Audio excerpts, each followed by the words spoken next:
Assalamualaikum dan salam saudaraku sayang, bersama saya Nur Iqmal Hamjani. Tumpuan berita, Yang di-Pertua Negeri Sarawak Tun Pehin Sri Abdul Taib Mahmud serta isteri Toh Puan Datuk Patinggi Ragat Kurdi Taib menghadiri Majlis Iftar Perdana UNIMAS 2023 di Pusat Islam Tun Abang Salahuddin, Pitas di sini pada Rabu. Iftar perdana ini merupakan majlis tahunan bertujuan meraihkan bulan suci Ramadan bersama seluruh warga kampus termasuk staf dan para pelajar serta komuniti setempat di sekitar Kota Semerahan. Program ini juga dapat menjadi platform untuk menjalin silaturahim dalam kalangan warga kampus bersama komuniti. Dalam majlis tersebut, Tun Pehin Sri Abdul Taib yang juga Chancellor UNIMAS telah menyampaikan sumbangan berbentuk wang tunai dari UNIMAS kepada 4 masjid dari sekitar Semerahan dan sebuah pertubuhan bukan kerajaan NGO iaitu Baitul Ihtimam. Antara masjid yang terpilih ialah Masjid Darul Istiqamah, Kampung Niup, Masjid Darul Falah, Kampung Tanah Putih, Masjid Darul Islam Bersatu, Kampung Melayu dan Masjid Darul Islam Wal Muslimin, Kampung Nai. Terdahulu, Tun Pehin Sri Abdul Taib serta Toh Puan Datuk Patinggi Ragat turut menunaikan solat maghrib, isyak dan tarawih secara berjemaah.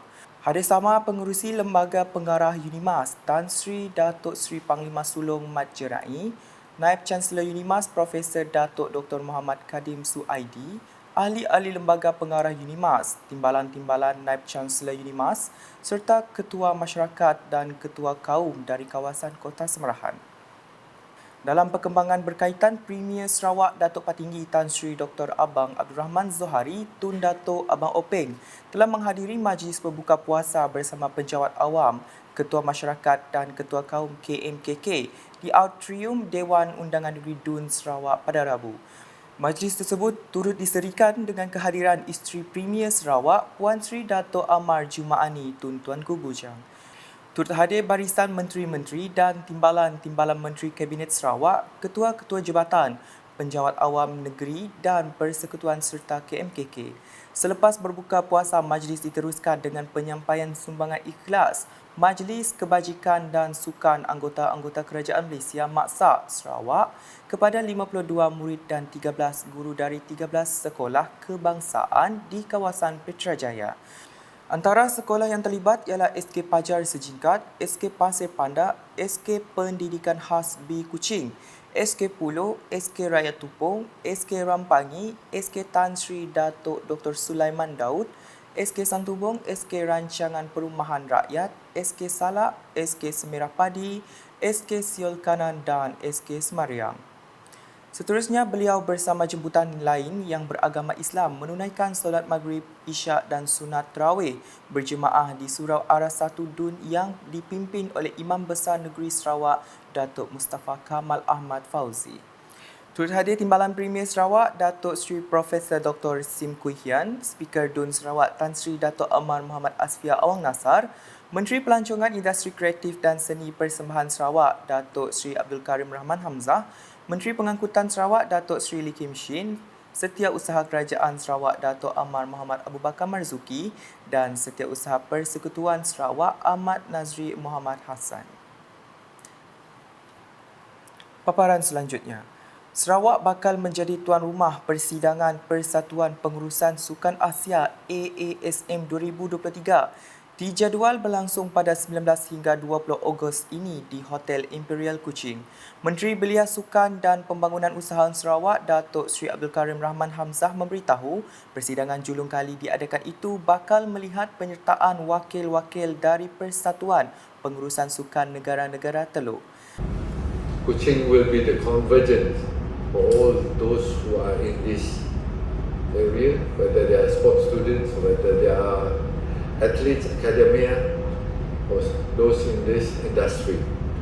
Since AASM has an alliance with multiple sports management associations in almost every continent, forming the World Association for Sports Management, we anticipate high-quality delegates from over 25 countries converging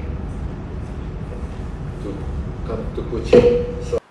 Bercakap dalam sidang media di pejabatnya di Kuching pada Rabu, beliau berkata AASM 2023 yang bertemakan Agenda Kelestarian, Tindakan dan Pendidikan melalui Sukan bertujuan meningkatkan aspek akademik sukan bagi melatih kaki tangan dan pihak terlibat dalam sukan. Tambahnya, persidangan itu juga menjadi platform berguna dalam mempersiapkan Sarawak sebagai tuan rumah SUKMA 2024 kelak. Furthermore, Sarawak was recently chosen to host the 2024 SUKMA. Therefore, this conference is a timely opportunity to prepare ourselves ahead of the SUKMA Games. I believe it will be the largest SUKMA because of the number of sports that will be competed. There are 32 sports that have been that will be in contest, and we are going to spread it out. We do not want only those from Kuching who would be able to enjoy supporting the state or being able to watch the sport. We want to spread it out over the whole of Sarawak. But of course, during the next 1 year, we have to do a lot of upgrading to all those sports facilities, whether they are in Kuching, at the sports complex, whether they are in Samarahan, whether they are in Sri Aman, Bentong, Sibu, probably Bintulu and Miri. We are going to upgrade them all. Selanjutnya, sebanyak 15 buah universiti awam dan milik kerajaan di Kepulauan Borneo berjaya dihimpunkan menerusi penganjuran sulung Konsortium Universitas Borneo KUUB yang diterajui Universiti Putra Malaysia Kampus Bintulu UPMKB selama 3 hari di Kuching bermula Isnin. Konsortium hasil kerjasama antara Malaysia, Indonesia dan Brunei dengan sokongan Kementerian Pendidikan, Inovasi dan Pembangunan Bakat Sarawak MEITD ditubuh bagi meningkatkan taraf pendidikan sambil memupuk integrasi serantau antara ketiga-tiga negara terbabit.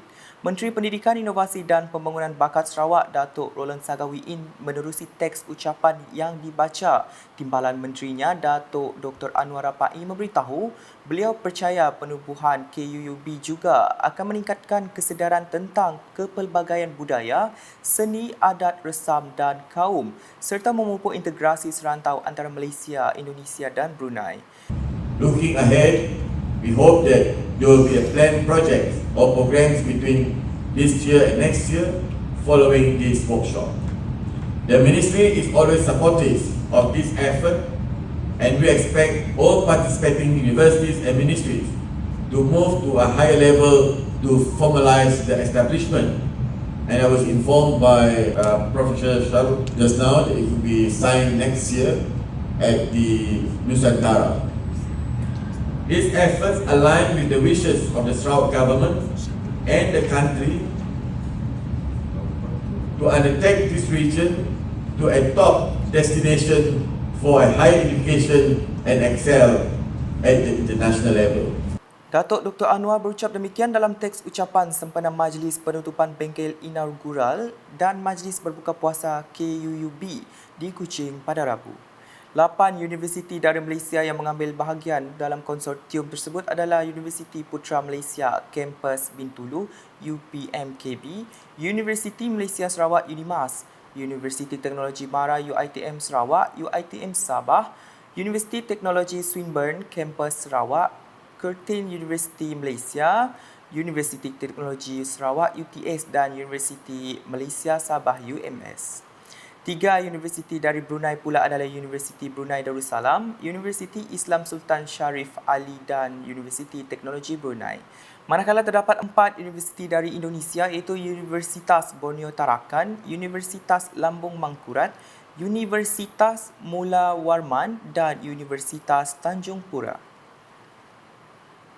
Seterusnya, Unit Komunikasi Awam Sarawak UKAS dan Jabatan Komunikasi Komuniti JKOM mengadakan perbincangan bagi memperkasakan gerak kerja bersama untuk memastikan masyarakat membenci dan menghindar sebarang bentuk elemen perkauman yang menyentuh sensitiviti budaya kaum dan agama.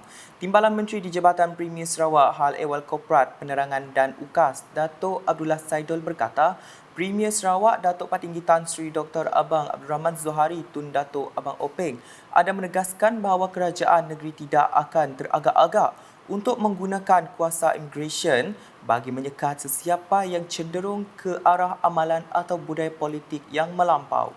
Tegasnya ini kerana budaya seumpama itu boleh menimbulkan elemen kebencian atau buruk sangka yang mampu menjejaskan keharmonian masyarakat Sarawak yang berbilang kaum. Satu dan paling penting yang saya minta ketua pengarah JECOM yang baru ialah memastikan dalam aktiviti politik jauhilah perkara-perkara yang berkaitan dengan perkauman, agama dan sebagainya atau adat atau kaum, sebab saya rasa perkara-perkara ini tidak perlu kita mainkan di Sarawak, bukan adat kita di sini. Dan juga Beliau berkata demikian kepada pemberita selepas menerima kunjungan hormat daripada JECOM yang diketuai Ketua Pengarahnya Datuk Dr. Muhammad Agus Yusof di Wisma Bapa Malaysia pada Rabu. Sementara itu, Datuk Abdullah juga membangkitkan tindakan beberapa ahli kabinet persekutuan yang gagal memaklumkan kedatangan mereka dengan rakan sejawat dalam Kabinet Sarawak ketika melakukan lawatan kerja mereka di negeri ini. Jelasnya lawatan mereka ke beberapa kawasan juga tidak dimaklumkan kepada wakil rakyat kawasan tersebut.